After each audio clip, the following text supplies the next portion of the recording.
Hello, I am Pallavi Malshe, a budding dance movement therapy practitioner.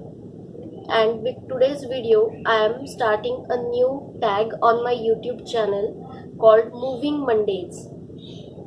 On these days, I will be posting content related to dance movement therapy with an intention to bring awareness about dance movement therapy and to share the interesting things and the things that I find amazing about dance movement therapy to both professionals and common people. So I hope you like it and together we take it forward. So today's video has a background story to it.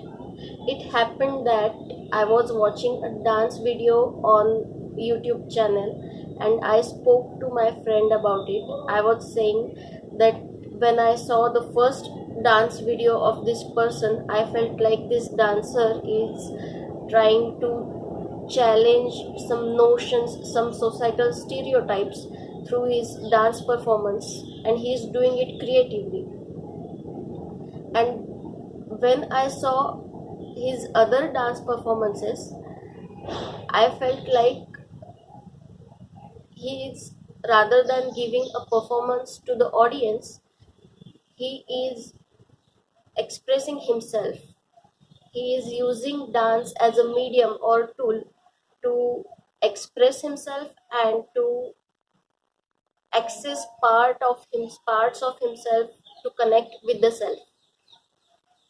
And yes, indeed, dance is the first language we learn that is based on movements and that is non-verbal, and different dance forms provide variations and diversity in movement languages.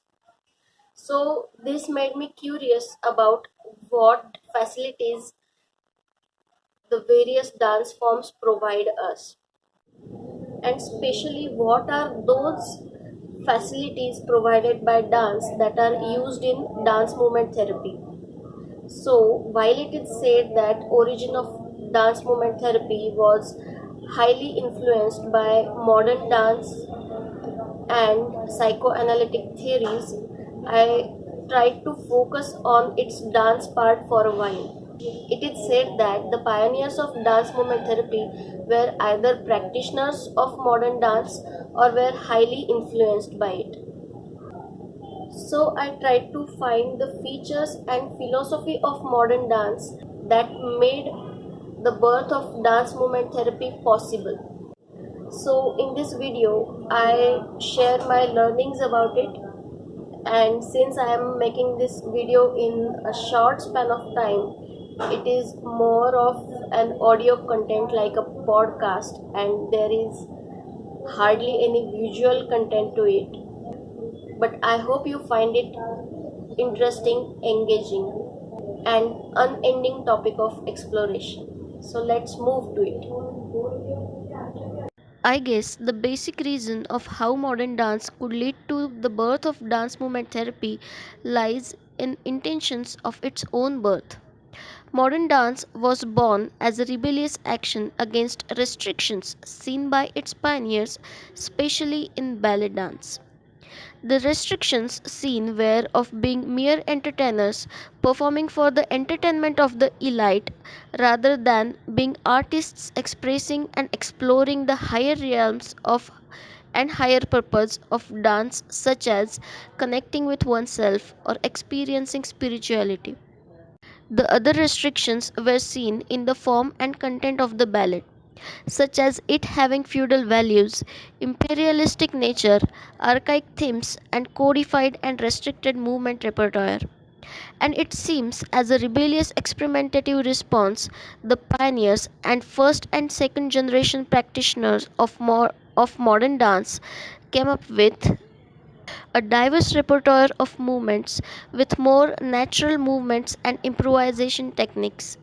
Improvisations based on ordinary non dance movements, identifying new systems of movements, bringing up movements based on kinesthetic response. Also, experimenting with attires and using attires that freed the body and revealed its movement. or using attires inspired from diverse cultures. Besides, usage of masks or symbolic props during performance, using percussions, contrasting it with silence, using sounds made by the dancer rather than using music, bringing Eastern spiritualism and imagery, tribal motifs, Native American motifs, African dance, African American tradition and content as subject matter. Also bringing fundamental human emotions, relationships, superstitions to forefront, bringing themes that are about people, about what they feel, the way they interact, and about their social institutions. The dancers also came up with movement trainings, artistic experimentation, and public participatory events that were open to the local community. And these features that I listed are just a part of the bigger picture. These are the features that I feel were retained or incorporated in dance movement therapy. For instance, the prominent use of circle, dancing circle, use of rituals, use of props, exploration of diverse movement repertoire based on natural kinesthetic responses and ordinary non dance movements, making expression and exploration of human emotions, relationships, and universal themes as a mainstream process in dance movement therapy, which is not only cathartic but further helps in personal integration. The modern dance carries its own legacy, and so does dance movement therapy, and I feel obliged to both of them.